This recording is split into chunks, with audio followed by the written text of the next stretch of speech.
Assalamualaikum warahmatullahi wabarakatuh.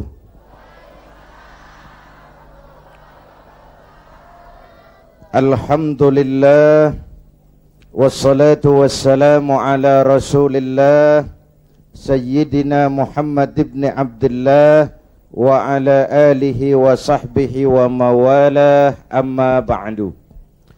Para ulama yang saya muliakan, para pejabat baik sipil, TNI dan Polri, segenap keluarga besar Partai Persatuan Pembangunan yang saya cintai, hadirin hadirat ma'asyiral muslimin yang berbahagia. Alhamdulillah malam ini kita dapat bertemu dan berkumpul di tempat ini mengikuti tabligh akbar yang diselenggarakan oleh DPC bekerja sama dengan GMK dalam rangka Maulid mensyukuri nikmat kemerdekaan. Tadi soal Maulid sebagian sudah disampaikan oleh Ustadz kita. Saya hanya ingin bicara soal mensyukuri nikmat kemerdekaan sekaligus tentang partai. Sekarang ini sudah mulai tugas Polda, politik dan dakwah. Hadirin yang saya hormati, apa hubungan Islam dengan kemerdekaan? Pertama, Islam telah memberikan sugesti, dorongan, semangat, rangsangan kepada orang-orang tua kita dulu untuk bangkit berjuang melawan penjajah. Islamlah agama yang mengajarkan bahwa cinta tanah air bagian daripada iman. Betul? Hubbul watan minal iman. Tanah air kita bukan Aljazair. Tanah air kita bukan Palestina, bukan Arab Saudi, bukan Yaman. Tanah air kita mencintai Indonesia juga bagian daripada iman. Yang datang menjajah kebetulan kafir. Ini cikal bakalnya nih. Yang datang menjajah kebetulan kafir. Bertemulah cinta tanah air dengan semangat jihad yang diajarkan agama.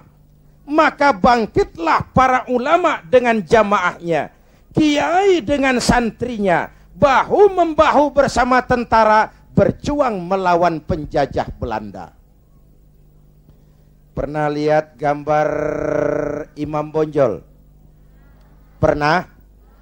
Pakai sorban. Pakai apa? Kalau pakai sorban pasti bukan pendeta Shaolin. Pernah lihat gambar Pangeran Diponegoro? Bukan cuma pakai sorban, pakai gamis. Ketika Belanda dengan licik berhasil menangkap Pangeran Diponegoro, pengikut-pengikutnya termasuk Kiai Mojo, Kiai Maja, mundur ke pedalaman, membentuk kantong-kantong perjuangan. Berupa apa? Pesantren. Pesantren selain sebagai tempat menimba ilmu, juga merupakan kantong perjuangan untuk melawan penjajah. Yang berjuang memerdekakan Indonesia selain tentara, ulama dengan jamaahnya, kiai dengan santrinya, pejuang-pejuang nasionalis beragama Islam. Tidak percaya sensus kubur pahlawan. Ibu bapak, saudara-saudara hadirin, malahan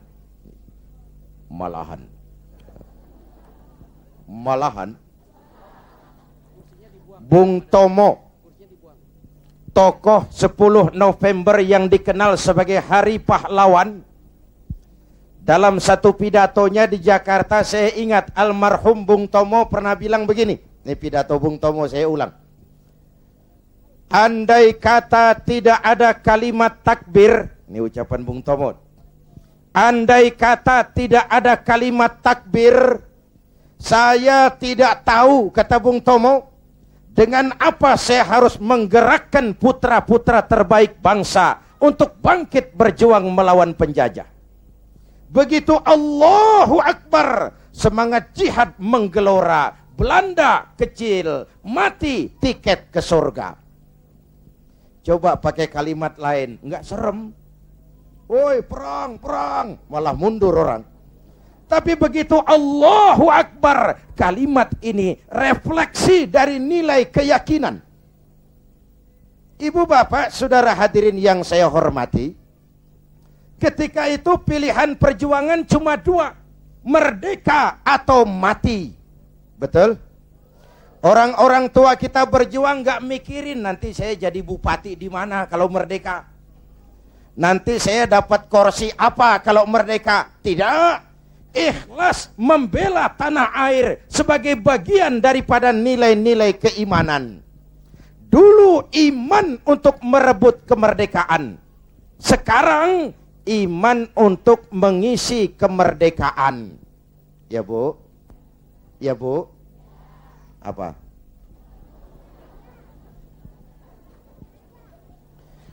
Kalau sekarang kita mensyukuri kemerdekaan, jangan pernah lupa kemerdekaan yang kita nikmati ini ditegakkan di atas keringat, air mata, darah, dan nyawa orang-orang tua kita yang mereka tidak sempat menikmati kemerdekaan negara ini.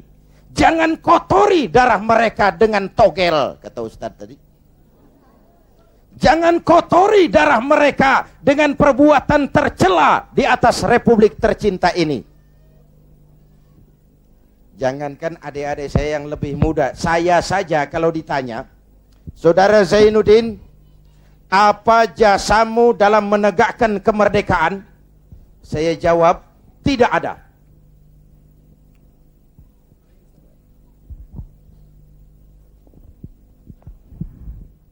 Ngomong apa sih barusan? Kalau saya ditanya, Saudara Zainuddin, apa jasamu dalam menegakkan kemerdekaan?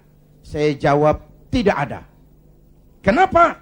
Karena tahun 45 saya belum keluar. Itu saya. Tapi saya harus tahu diri dong.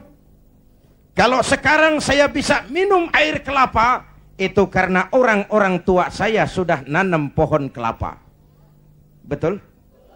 Nih adik-adik kecil nih, pernah minum air kelapa enggak? Pernah nanam pohon kelapa? Enggak pernah. Kalau sekarang kita menikmati indahnya merdeka, jangan pernah lupa. Kemerdekaan ini bukan hadiah Belanda, bukan kado Jepang, tidak turun dari langit laksana turunnya embun di waktu malam. Kemerdekaan tidak muncul hanya dengan simsalabim abragadabra. Kemerdekaan ini keringat, air mata, darah, dan nyawa orang-orang tua kita. Ya Bu, ya Pak, syukuri dengan tahlilan kepada arwah para pahlawan. Agustusan ngibing sampai subuh. Tuh arwah para pahlawan gile, roh gua dijogetin.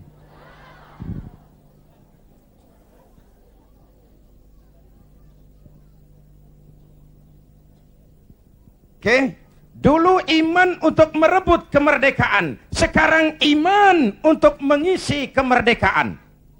Selama ini pembentukan SDM kita cuma berorientasi pada pengisian otak, penataran tiap hari, pendidikan keterampilan di sana sini, tapi hati sering kosong, agama dangkal, keyakinan rapuh, akhirnya moral rendah. Pantas yang disuruh ngurus laut malah jadi bajak laut, yang disuruh ngurus hutan rame-rame jadi orang hutan, yang disuruh ngurus beras malah nimbun beras. Yang disuruh ngurus hukum malah bikin hukum kayak pisau. Itu yang melukai rasa keadilan. Pantas muncul street justice, pengadilan jalanan, maling motor tangkap bakar. Itu refleksi dari ketidakpuasan rakyat terhadap sikap hukum selama ini, di mana rakyat melihat kalau yang kecil salah, hukum cepat-cepat ditegakkan. Yang besar salah, diam pura-pura nggak ngerti. Itu yang merusak masyarakat. Jelas? Hukum kayak pisau. Tahu pisau? Kalau ke bawah tajam, ke atas si tumpul. Ini hukum pisau namanya. Mudah-mudahan ke depan duet Bu Mega dan Pak Hamzah mampu menegakkan hukum dengan benar. Amin. Ya Rabbal. Berangkat dari pengalaman itulah kita harus mulai kembali kepada penataan nilai keimanan. Itu sebabnya Muslim begitu brol lahir ke alam dunia udah disambut azan. Benar Bu? Kenapa? Bayi itu kaset kosong. Kalau dipakai merekam, daya rekamnya kuat. Kita yang udah berumur nih, ibarat kaset, kebanyakan rekaman udah. Nggak kusut juga lumayan. Ngapalin udah berat, kaset kusut. Bayi kaset kosong. Begitu brol hadir ke alam dunia, rekaman pertama yang menyentuh telinganya, lafzul jalalah. Allahu Akbar, Allahu Akbar. Rekaman pertama. Belum sempat dia dengar Ricky Martin. Belum sempat dia dengar Westlife.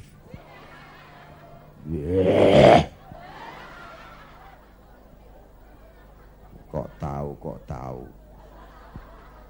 Ya tahu, gue kan Ustadz Gaul.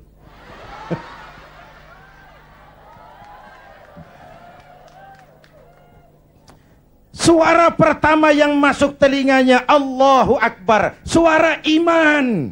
Ya Bu, itu artinya apa? Pesan pertama orang tua, nak, kamu nanti boleh jadi tentara, tapi tentara beriman.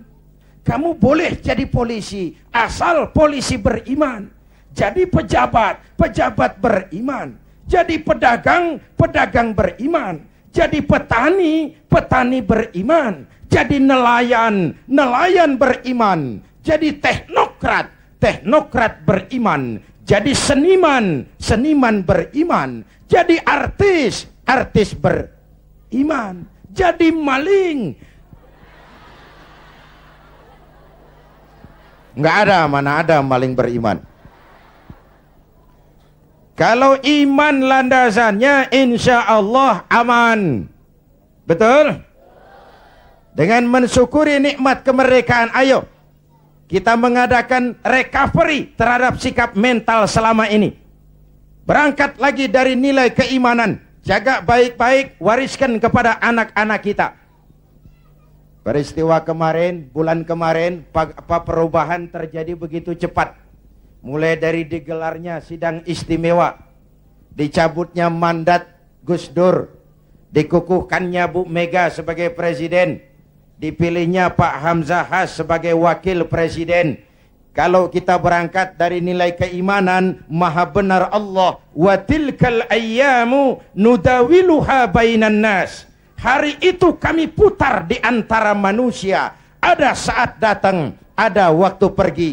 Ada hari lahir, ada saat kembali. Ada waktu dilantik, ada saat menyerahkan jabatan. Hidup cuma nungguin giliran. Maka kalau lagi di atas berkuasa, jangan busung dada dan lupa daratan. Kalau lagi nyungsep di bawah, jangan putus asa dan protes Tuhan. Hei. Hei. Hei.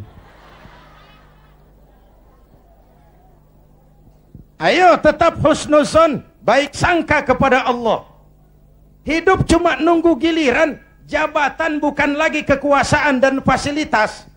Jabatan sekarang kerja bakti, peras keringat, banting tulang, negara lagi sakit, ekonomi terpuruk, keutuhan bangsa dalam ujian, dan rakyat menunggu perubahan.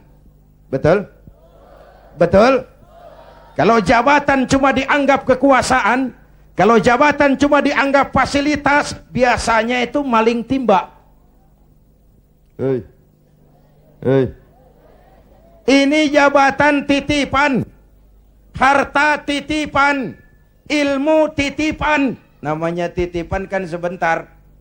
Jangankan harta Pak, roh nih, roh yang menyebabkan kita hidup, itu sekedar hak guna pakai. Nggak punya sertifikat, bodong. Sekadar hak guna pakai. Kalau yang punya mau ambil, innalillahi wa inna ilaihi. Ruh saja nggak bisa kita pertahankan, apalagi jabatan, apalagi harta, apalagi hidup ini. Hadirin yang saya hormati, hidup cuma nunggu giliran. Jelas? Jelas? Satu, hubungan Islam dan kemerdekaan. Yang kedua, iya saya cuma ngelihat jam, reseh amat sih. Udah dengerin aja dah.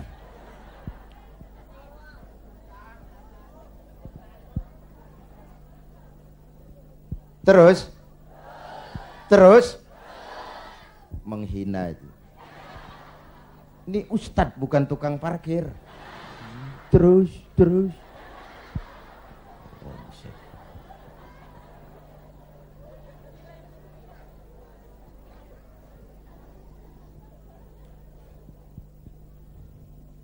Yang kedua, setelah merdeka, kita mulai menata negeri ini, membentuk wawasan Nusantara. Dari Sabang sampai Merauke, Indonesia kita yang begini majemuk, begini beragam, disatukan oleh cita-cita membangun Indonesia ke depan. Agama yang memberikan dorongan ke arah lahirnya persatuan dan kesatuan adalah Islam. Ia membebaskan manusia dari ras diskriminasi. Dari mana ke orang datang, apa ke warna kulitnya, dari suku apa ke ia dilahirkan, kalau akidahnya sama, itu kan saudara kita. Benar? Benar? Semalam saya cerita nih, saya mau cerita, mau dengar nggak? Saya punya teman Pak.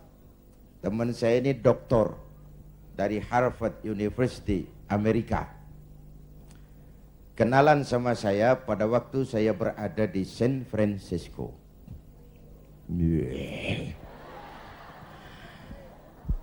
San Francisco tahu Bu kan? Tahu ya? Itu dari Tambun ke kanan. Tahu.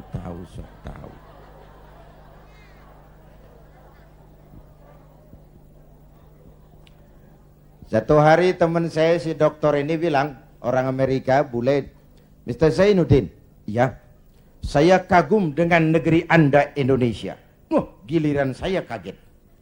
Ada dokter dari Harvard. Harvard itu perguruan paling bergengsi di Amerika. Dia menyatakan kagum dengan Indonesia. Saya kaget. Loh, emangnya kamu sudah belajar tentang Indonesia ya? Sudah. Kenapa? You kagum dengan Indonesia, kenapa saya bilang? Indonesia negara Anda, Mr. Zainuddin. Negara Anda besar. Dalam rangka mensyukuri kemerdekaan, kita bangga dulu jadi anak bangsa. Negara kita besar enggak? Masya Allah, Masya Allah. Republik Indonesia kita ini 17.000 pulau. 17.000 pulau. Allahu Akbar. Itu belum termasuk Pulau Gadung dan Pulau Gebang. Tambah 2 kalau itu masuk.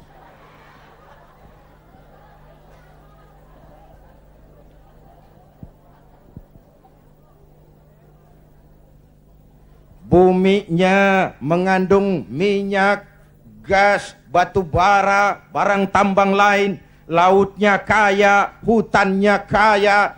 17.000 pulau terhampar sepanjang garis khatulistiwa. Hijau, ranau, subur, makmur. Kemah Ripah Loh Jenawi Toto Tentrem Kertora Harjo.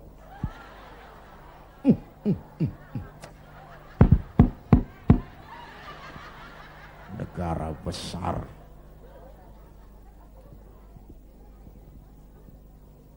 Sampai teman saya orang Arab lain lagi, dia bilang inta Indonesia guys, Indonesia bagus bagus. Saya bilang bagus apanya Arab? Arab. Indonesia negeri Anda subur, tongkat ditanam jadi pohon, namanya singkong. Tongkat ditanam jadi pohon, kami pohon ditanam jadi tongkat, mati tuh pohon.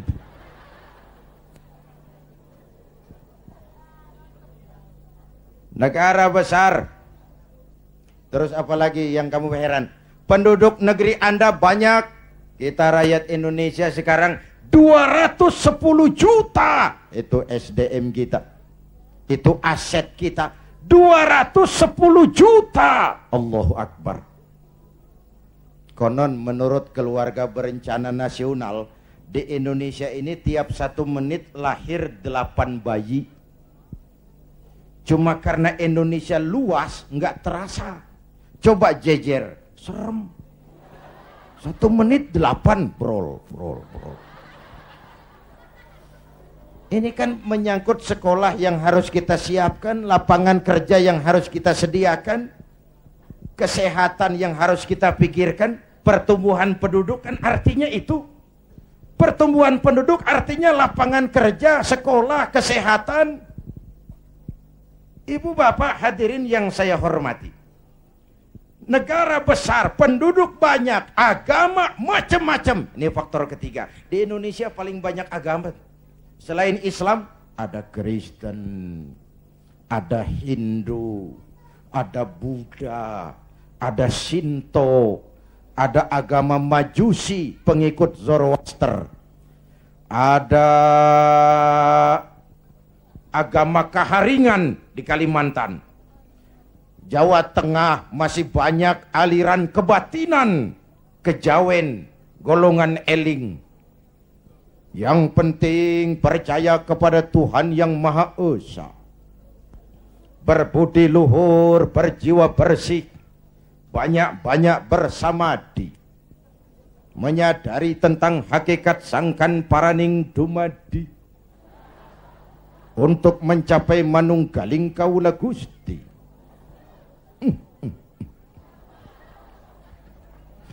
Negara besar, penduduk banyak, agama macam-macam, kok Anda bisa satu? Nah ini yang dia heran. Anda pakai lem apa? Saya bilang lemnya 2. Pertama, 87% penduduk Republik ini Muslim. Watak Islam itu rahmatan lil. Kalau besar, dia mampu melindungi yang kecil. Kalau kecil, dia mampu menjaga diri. Ini bukan umat teroris. Ini umat cinta damai. Ini bukan umat biang kerok. Ini umat penegak kebenaran. Kita tidak pernah cari-cari musuh, tapi kita pantang lari kalau ketemu musuh. Jelas? Jelas? Hadirin yang saya hormati, lem kedua saya bilang namanya Pancasila. Ini diterima oleh semua agama. Dengan mensyukuri nikmat kemerdekaan, ayo jaga persatuan dan kesatuan. Pagelaran bulan kemarin dalam pengembangan demokrasi kita harus jadi pelajaran betapa kita harus menghormati perbedaan.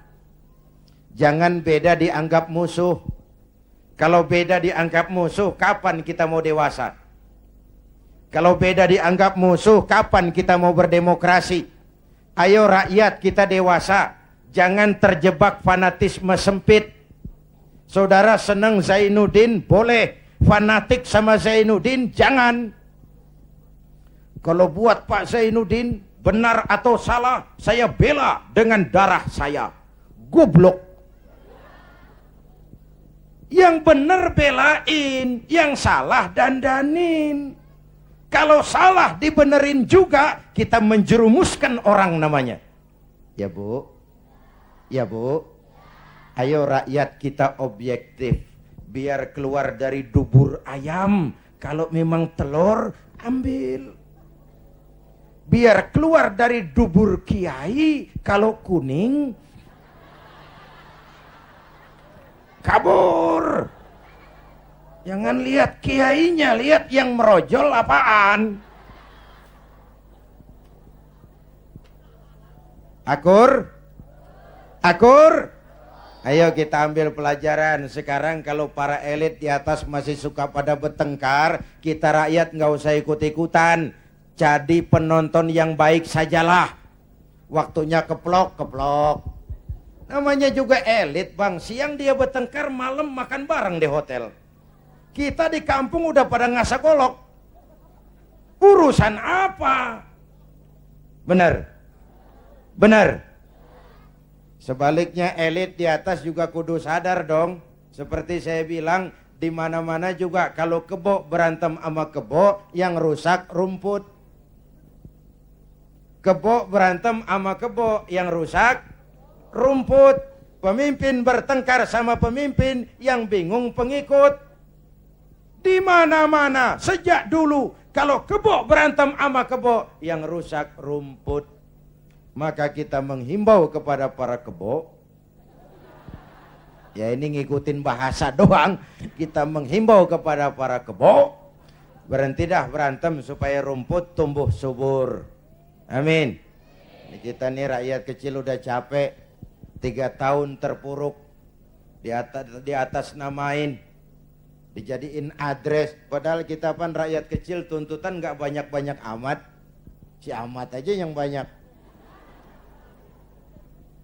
Perangsanan saya Pak, kita nih rakyat kecil asal keadaan aman, bisa kerja, makan cukup, anak bisa sekolah, rapi urusan. Bener? Yang mau jadi presiden si amat, si baduk, bodo amat kita mah. Ya Bu?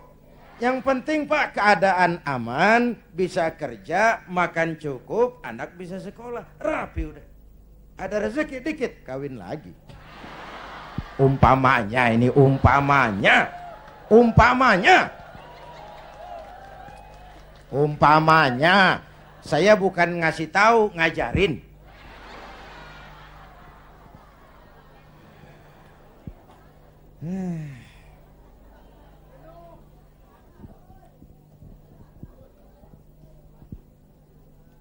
Ibu bapak, saudara-saudara hadirin, jadi mensyukuri nikmat kemerdekaan, jadilah lem perekat menjaga keutuhan bangsa. Kenapa? Keutuhan kita dalam ujian. Apalagi kemarin-kemarin kan istilah saya musim Pak Bendot. Kipas. Angin. Tukang kipas gentayangan. Tukang kompor lebih banyak daripada tukang lem. Angetin sono, sundut sini, panasin sono, bakar sini. Begitu kebakaran dia kabur. Tepuk tangan, kita yang tekor. Hadirin yang saya hormati, padahal bangsa itu kayak gelas. Ini contoh nih, contoh.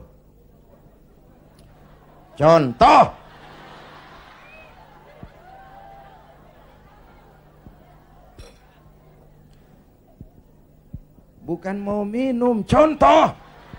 Usil aja, heran. Orang ngasih contoh kudu jelas. Contoh. Bu, ini gelas kalau pecah bisa ditambal nggak? Nah, bangsa kayak gelas bang. Begitu pecah, nggak bakal bisa ditambal. Timur udah pisah dari Indonesia. Mimpi narik lagi Timur ke Indonesia. Mimpi. Kenapa? Gelas udah pecah, nggak bakal bisa ditambal. Uni Soviet, gelas besar, negara besar. Bersama Amerika jadi polisi dunia, dihantam glasnost yang kebablasan, Gorbachev terpental, Soviet pecah jadi negara kecil berkeping-keping. Tidak mungkin menyatukan lagi Soviet. Kenapa? Gelas udah pecah, nggak bakal bisa ditambal. Jelas? Jelas? Gue baru minum.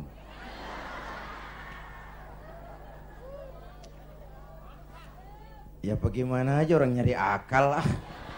Usil banget, gue heran. Iya, kalau datang-datang minum kan gue malu amat. Mau minum aja pakai kelilingan dulu. Ayo, jangan biarkan Indonesia kita jadi gelas pecah. Jaga semangat kebersamaan. Beda boleh, marahan jangan. Bang, kaos lu hijau ya? Hijau gue. Temen kita kuning. Biarin kalau dia mau. Yang itu merah. Nggak apa-apa. Yang lain biru. Boleh. Lu lewat sono, gue lewat sini, yang itu lewat situ. Ntar kita ketemu di sono. Bisa nggak begitu? Cakep nggak urusan? Iya, jangan beda kaos merengut. Urusan apa? Jadi anggota DPR kagak, sama tetangga marah. Tekor kemana-mana. Ayo rakyat, kita dewasa. Berpolitik dengan rasio, jangan dengan emosi. Kayak saya kan, sekarang saya ketua Dewan Pimpinan Pusat Partai Persatuan Pembangunan. Itu pribadi saya. Nanti saya cerita kenapa saya gunakan hak politik saya. Tapi saya tidak akan memaksakan pendirian ini kepada hadirin. Itu resiko saya. Saya gunakan hak politik saya. Saya pulang kampung P3. Perkara saudara, terserah, saya menghargai pendirian saudara. Mau ikut saya, alhamdulillah. Mau pilih P3, silakan. Mau berjuang dengan yang gambarnya Ka'bah, boleh. Terserah aja itu sih. Namanya hak demokrasi, nggak boleh dipaksa-paksa dong, ya nggak, ya nggak, ya nggak.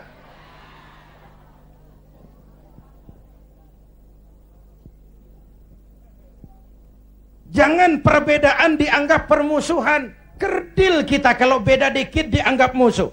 Udah capek kita bangsa ini terkontaminasi oleh dendam sejarah.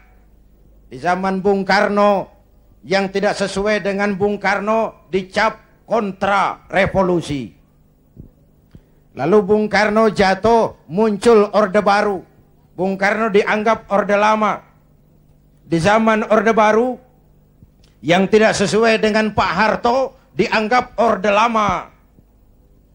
Lalu Pak Harto jatuh, muncul lagi reformasi. Di zaman reformasi yang tidak sesuai dengan keinginan kita, segera diacap Orde Baru. Kapan mau selesai? Kalau naik ini, bantai itu, naik itu, sikat ini, terkontaminasi oleh politik balas dendam. Tidak akan selesai urusan bangsa. Jelas? Jelas? Ayo kita rukun yuk. Kita kompak yuk. Kita bersatu yuk. Kita pulang yuk.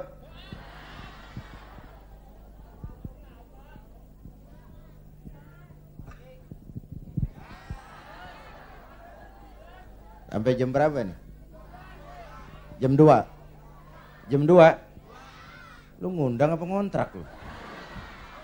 Enak aja jam 2, jam 2.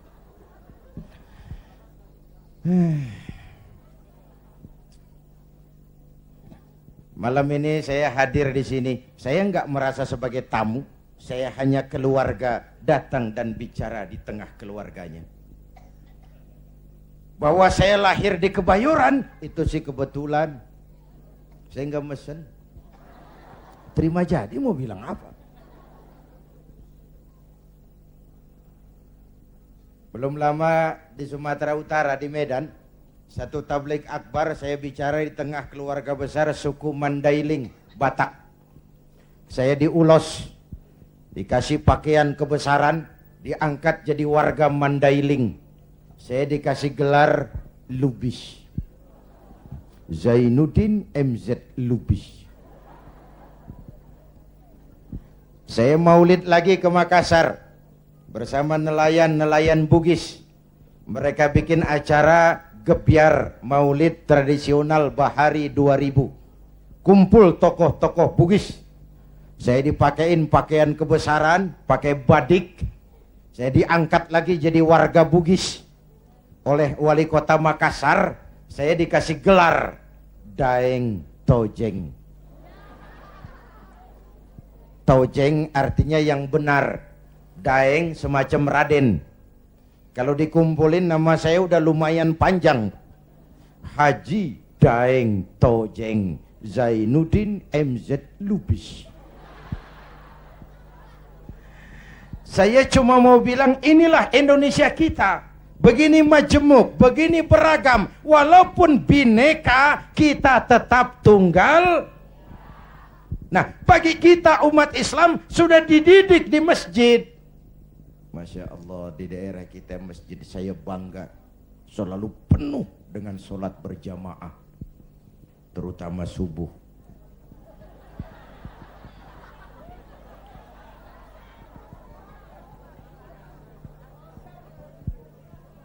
Saya tahu saya subuh sering lewat sini. Kalau udah subuh penuh sampai keluar, nggak ada yang masuk.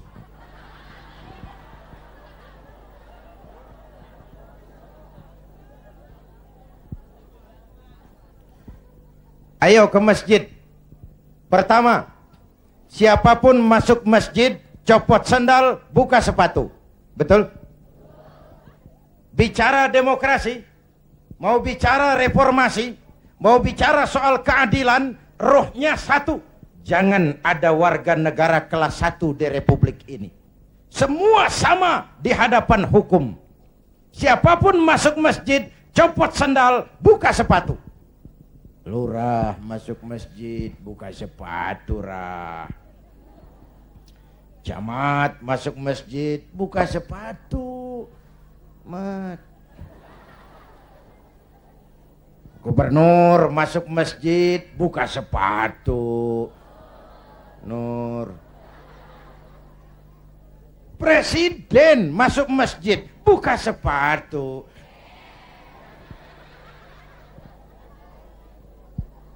Jangan ada warga negara kelas 1 di republik ini.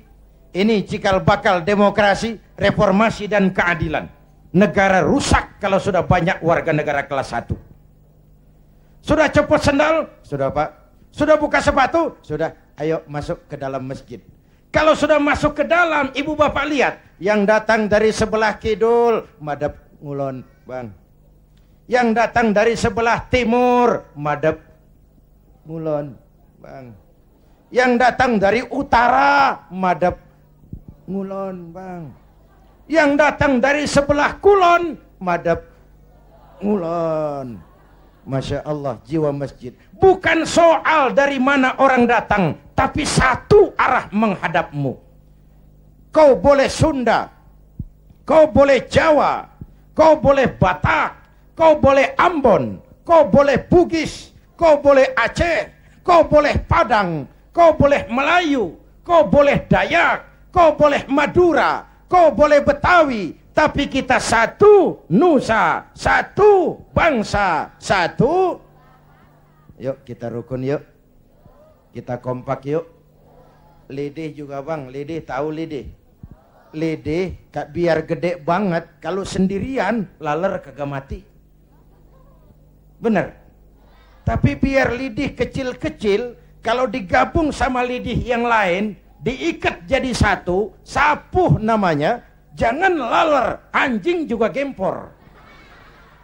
Benar. Kita begitu juga, walaupun hutang kita bertumpuk, kita tetap optimis, sumber daya alam kita kaya, asal kita kompak, rukun, bersatu. Jelas? Jelas? Sudah madhab ngulon semua, Bang? Sudah, ayo selenggarakan sholat berjamaah. Apa itu? Hidup berbangsa dan bernegara. Caranya bagaimana? Ya harus ada imam, harus ada makmum. Betul. Ada pemimpin, ada rakyat. Makmum siapa? Makmum mah siapa aja, Bang. Ngaji deh sama kiai mana juga nggak ada pemilihan makmum. Namanya makmum tibang ngikutin siapa juga boleh. Bener. Bang, orang budak tuh. Budak boleh jadi makmum. Tibang makmum ngikutin doang, dia budak, dia kagak denger juga dia lihat. Bacaannya nggak fasih, boleh jadi makmum. Ketinggalan 1 rakaat, boleh jadi makmum. Tapi nggak tiap orang boleh jadi imam. Kenapa? Imam mau mimpin orang banyak. Kalau imam goblok, makmum bego, hancur sembahyang. Benar? Benar? Makanya lain kali milih imam hati-hati. Hei, yang punya masjid pada nih, kalau milih imam hati-hati.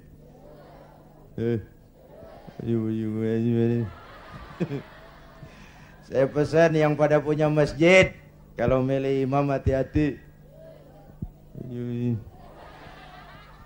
Dulu pernah kejadian, ini karikatur, mau dengar gak saya cerita? Dulu tahun 1 di kampung saya ada 3 orang goblok. Goblok tahu goblok, Bu? Bego. Bego tahu bego? Minum es ditiup.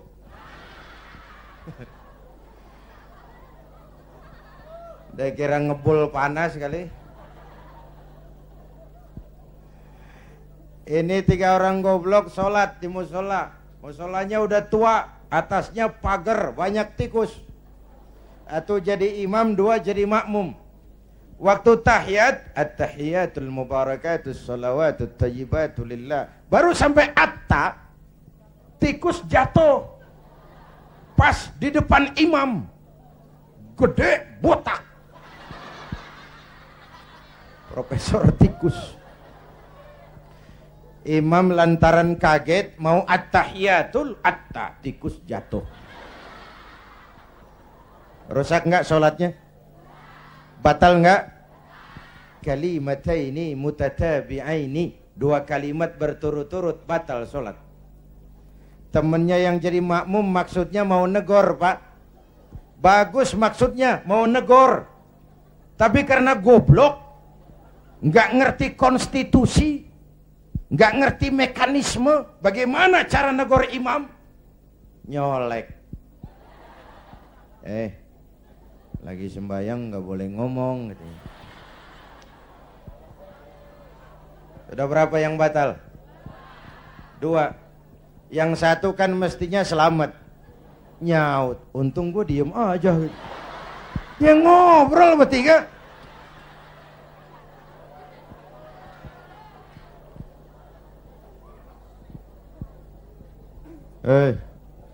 Nyari imam hati-hati. Ya Pak.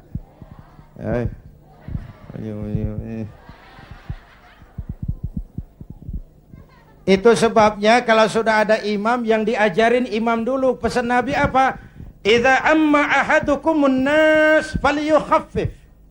Kalau kamu jadi imam, ringankan solatmu, jangan terlalu panjang. Kenapa? Makmum gak sama kekuatannya. Ada makmum yang tua renta, diri aja udah gemeter. Ada makmum yang punya darah tinggi, kalau sujud kelamaan palanya sakit. Ada makmum yang udah janji habis sembahyang mau terima duit. Kalau imam kelamaan kelosodan makmum. Imam harus tahu keadaan makmum. Pemimpin harus punya sense of crisis. Rakyat saya ini keadaannya lagi bagaimana? Kalau saya begini pantas apa enggak? Jangan udah diangkat jadi imam lupa daratan. Sembahyang isya berjamaah. Rakaat pertama selesai Fatihah, Yasin. Makmum ikut si ikut, nggak punya pilihan lain. Tapi hatinya kan ngedumel. Kata makmum, paling sekali ini gua sembahyang di sini. Gua kapok punya imam begini nih. Besok tobatin gua balik lagi. Hadirin yang saya hormati, begitulah kita mewujudkan semangat kebersamaan untuk Indonesia esok yang lebih baik dari hari ini. Amin.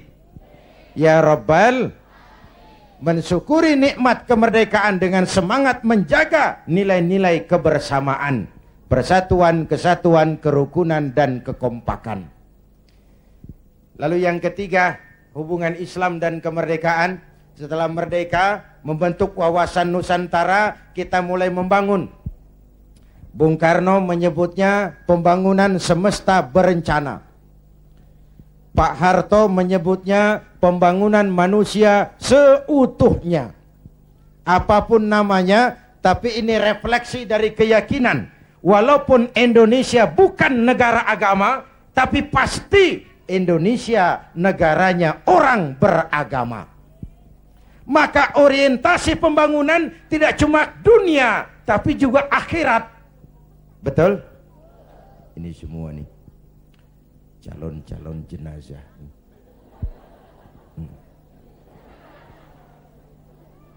Tadi di awal saya bilang hidup cuma nunggu giliran, akhirnya giliran mati.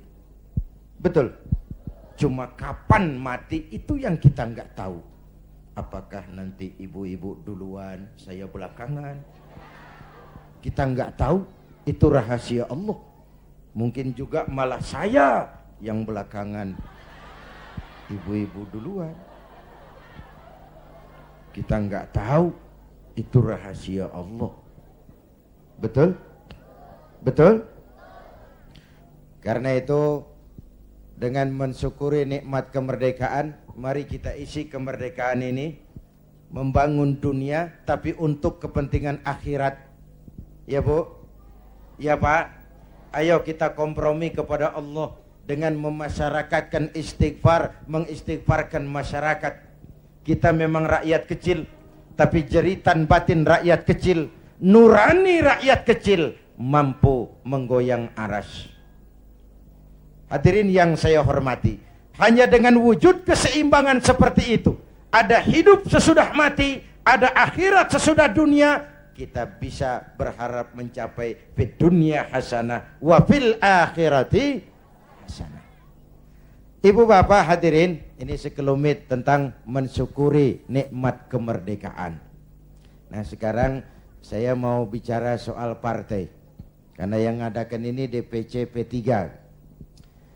Banyak pertanyaan, mengapa makhluk bernama Zainuddin MZ yang dulu katanya tidak kemana-mana tapi ada di mana-mana, kok memutuskan turun lagi ke panggung politik? Tentu ada asbabun nuzul. Ini saya mau cerita asbabun nuzul. Saya mulai berkenalan dengan politik lebih dulu daripada menjadi mubalik.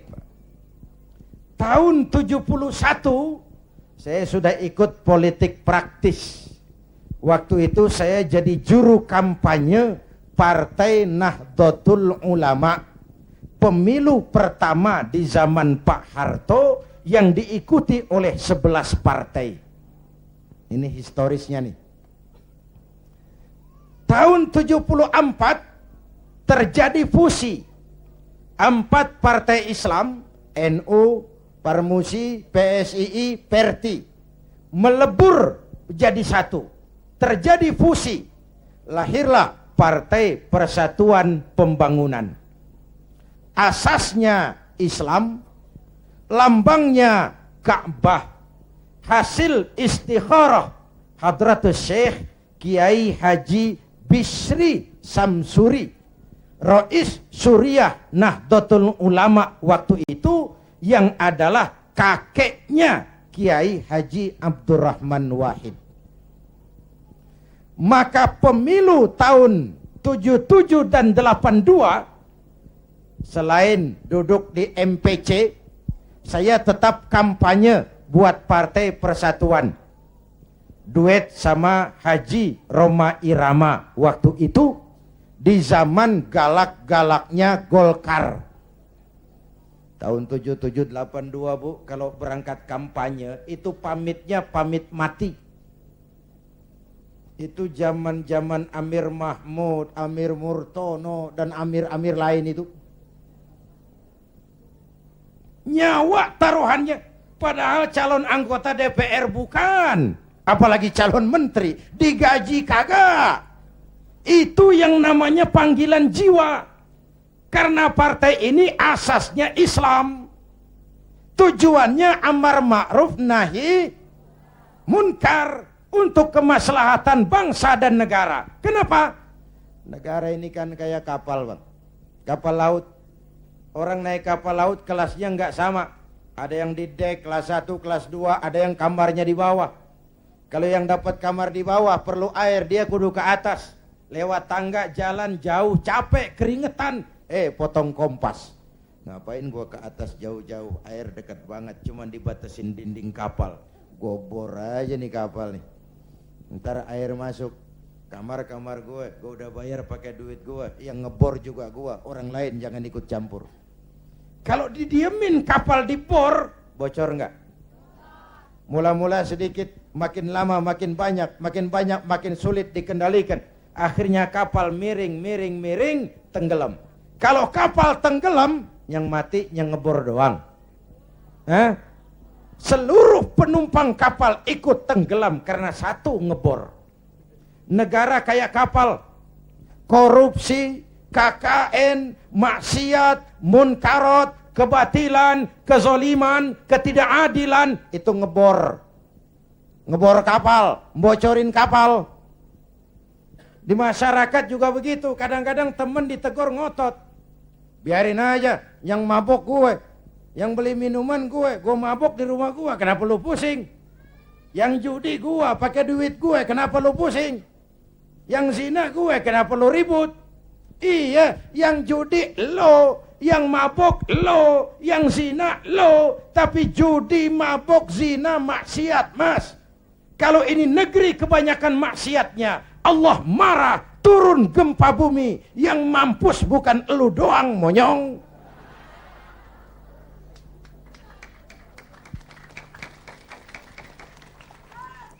Jelas? Jelas? Iya, kalau kita makan nangka kena getah sih resiko. Enggak makan nangka kena getah, sial namanya. Jelas? Jelas?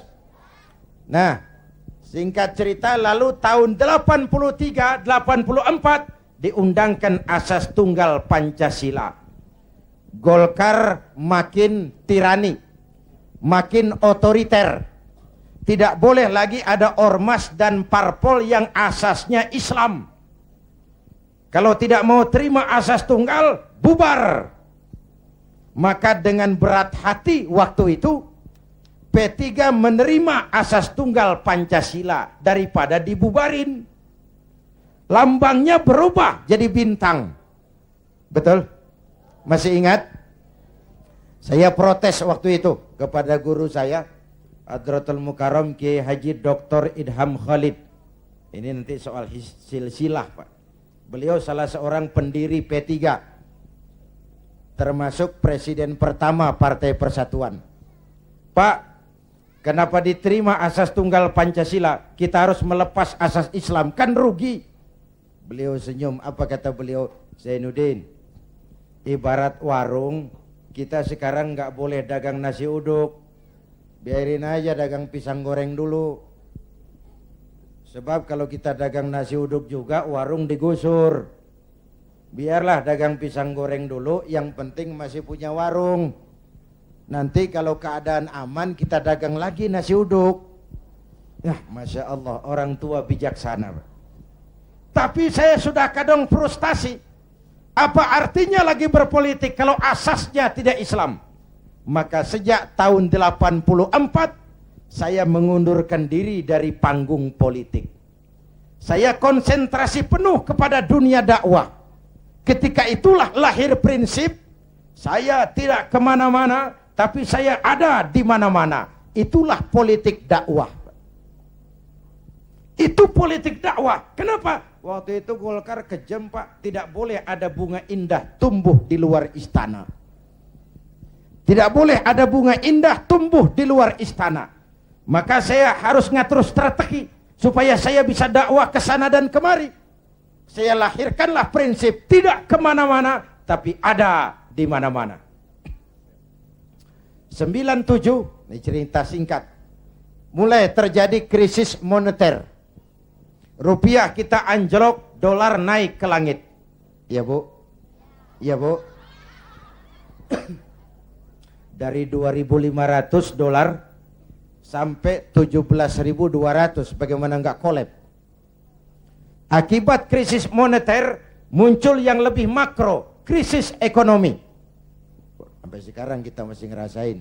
Ya, Bu, perusahaan besar ambruk, konglomerat terpuruk, hutang numpuk, pejabat ngantuk, PHK di mana-mana, lapangan kerja sulit, pengangguran meningkat, kemiskinan naik, kriminal menjadi-jadi, harga-harga kebutuhan tiap hari berlomba dan membumbung. Ini ibu-ibu di dapur kan ngerasain bener. Ya Bu, tadi udah ditanya tuh mau Ustadz kita, beras naik enggak? Naik. Minyak, kecap, bapaknya anak-anak. Pikir dulu baru nyaut, naik.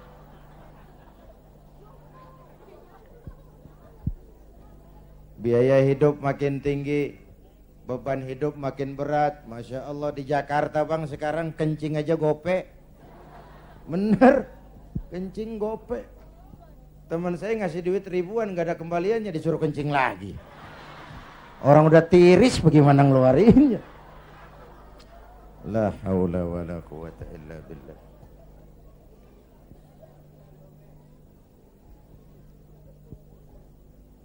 Akibat krisis ekonomi muncul yang lebih mengerikan, krisis kepercayaan. 97. Reformasi bergulir, mahasiswa turun ke jalan, Pak Harto lengser. Ini turunnya Pak Harto, Pak Bu, saya punya 2 catatan penting. Pertama, betapa besar arti kepercayaan. Ini kan PDIP sama P3 lagi dapat kepercayaan. Jadi orang nomor 1 dan nomor 2 di Indonesia.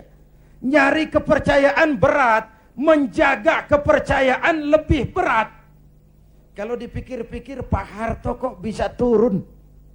Apa enggak punya duit? Banyak. Apa enggak didukung tentara? Oh, sebagai presiden dia panglima tertinggi ABRI. Pangkostrat mantunya. Kok turun? Jawabannya tidak dipercaya.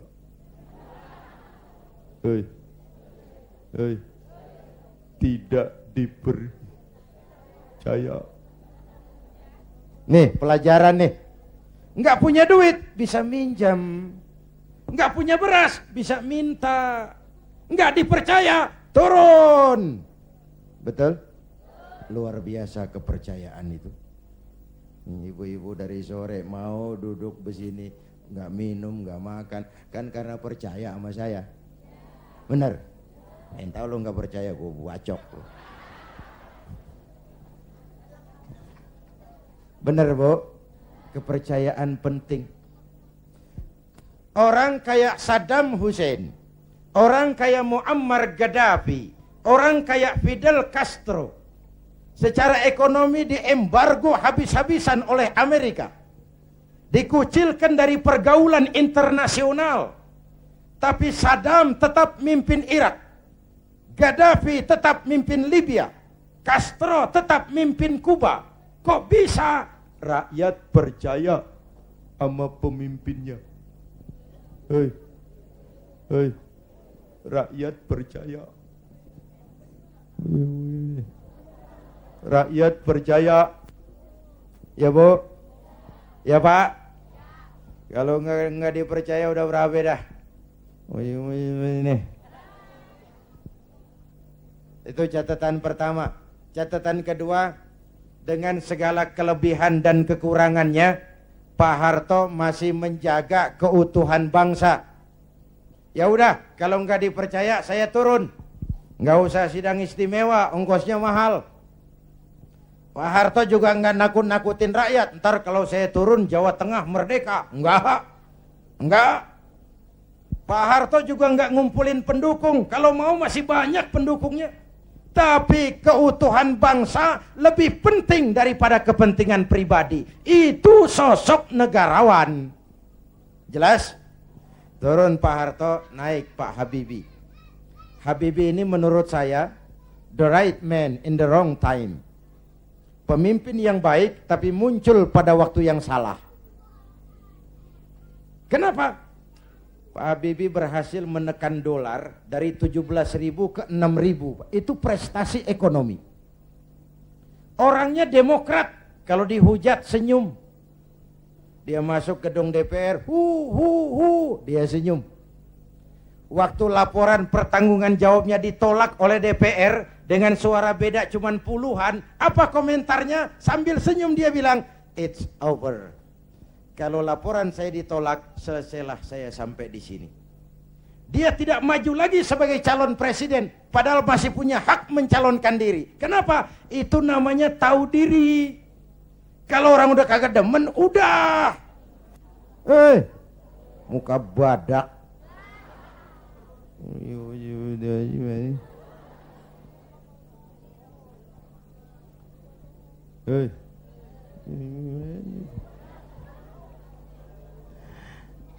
Ibu bapak hadirin, nah setelah reformasi bergulir, muncul begitu banyak partai. Betul? Partai yang Islam saja tidak kurang 20 partai. Saya bingung lagi. Tadinya saya pengen ada partai yang berasaskan Islam. Begitu muncul, begitu banyak. 20 lebih partai Islam. Termasuk yang tidak punya anggota. Papan nama. Makanya saya tetap tiarap. Lalu tahun 99 diadakanlah pemilihan umum. Diikuti 49 partai. Innalillahi wa inna ilaihi raji'un. 49 partai, termasuk 20 lebih partai yang asasnya Islam. Saya bingung, ini mana teman mana lawan. Maka pemilu 99 saya tetap tiarap. Istri dan anak-anak saya turun kampanye. Ngeramehin, ya apalagi kalau bukan P3. Tapi saya tetap belum tergerak. Selesai pemilu, terbentuklah MPR dan DPR. Kemenangan rankingnya PDIP juara 1, Golkar juara 2, P3 juara 3, disusul PAN dan PKB.